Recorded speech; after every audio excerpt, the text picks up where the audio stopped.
দেখছেন AGT live 24/7। নরক নগুই তঙ্গ AGT live 24/7। একটা শেল্টারে মিনিমাম স্পেস কত থাকা দরকার একজন মানুষকে থাকানোর জন্য?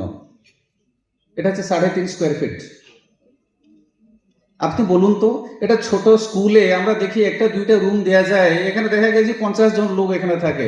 আমরা যদি হিসাব করে দেখি এখানে কত স্কোয়ার ফিট হইব, স্কোয়ার মিটার কথা তো বাদ দেন, ঠিক আছে নি?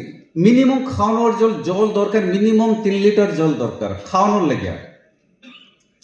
আপনার পরিষ্কার পরিচ্ছন্নতার জন্য মিনিমাম আপনার 30 লিটার জল দরকার। যদি আমরা এই মিনিমাম স্ট্যান্ডার্ডগুলিকে আমরা যদি দেখি, আমরা দেখব কোথায় না কোথায় একটা গাফিলতি আছে, মানে আইদর আমাদের কাছে অথবা পরিচালনা দিকে অথবা কোথায় না কোথায় আছে। এটা কি দায়িত্ব কি শুধু আমার? আজকে যে ট্রেনিং প্রোগ্রাম অথবা আমরা আলোচনা চক্র চলতে আছে, এই জিনিসগুলিকে গ্যাপ যেগুলো আছে গ্যাপকে ফিলিং করার দায়িত্বটা হচ্ছে এটা আপনার, আমাদের এবং সবাইদের।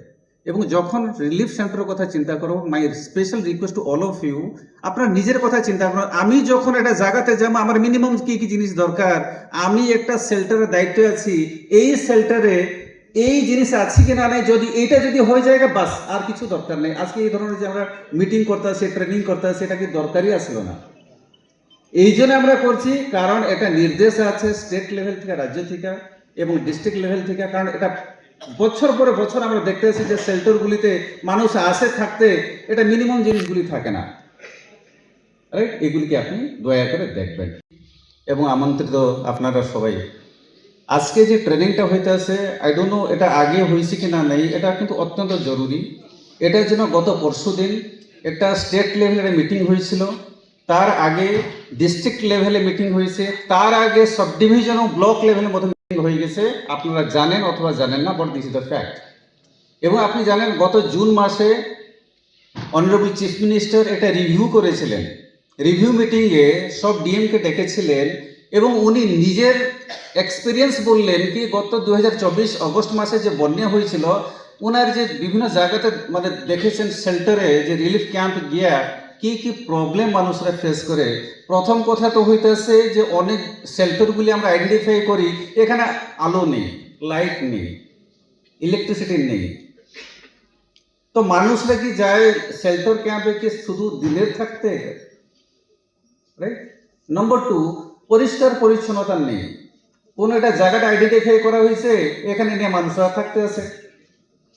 এটা কথা বুঝতে হইব, যারা এখানে মানে থাকানো হইতে আছে, মিনিমাম রিকোয়ারমেন্ট এটা থাকতে হইব, মিনিমাম স্পেস থাকতে হইব, পেছাব পায়খানা যাবার জন্য একটা জায়গা থাকতে হবে, স্যানিটেশন থাকতে হইব, মানে স্বচ্ছ জল খাওয়ানোর জন্য জল থাকতে হইব, খাওয়ানোর জন্য মানে খাদ্য থাকতে হইব।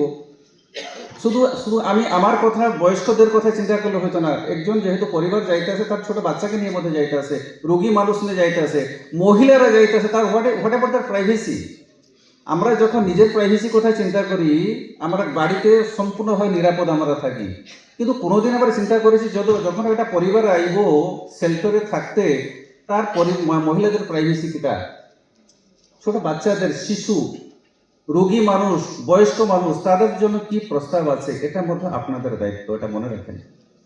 Just you think about yourself. আপনি যদি কোনো একটা জায়গাতে ঘুরতে বেড়াতে যান, আপনি প্রথমত হোটেলটা কিরকম থাকবো, হোটেল ভিতরে দৃশ্যটা কিরকম, ঠিক আছে, খাওয়ানোর জন্য মানে ভালো ভালো ডিশ আছে কিনা নেই। কিন্তু যখন একজন মানুষ, একজন পরিবার শেল্টারে আইব থাকানোর জন্য, কতদিন থাকে? ত্রিপুরাতে আমরা যে ইতিহাস আছে, ম্যাক্সিমাম 15 দিন থেকে বেশি থাকে না, ম্যাক্সিমাম টু ম্যাক্সিমাম। এবং ওয়েস্ট ত্রিপুরার পশ্চিম জেলা। আমাদের পরিবেশিত এই সংবাদটি দেখার জন্য ধন্যবাদ। চিনি কত্তমা নাইমা বাগুই বেলাই হাম্বাই। ये न्यूज़ कंटेंट देखने के लिए शुक्रिया।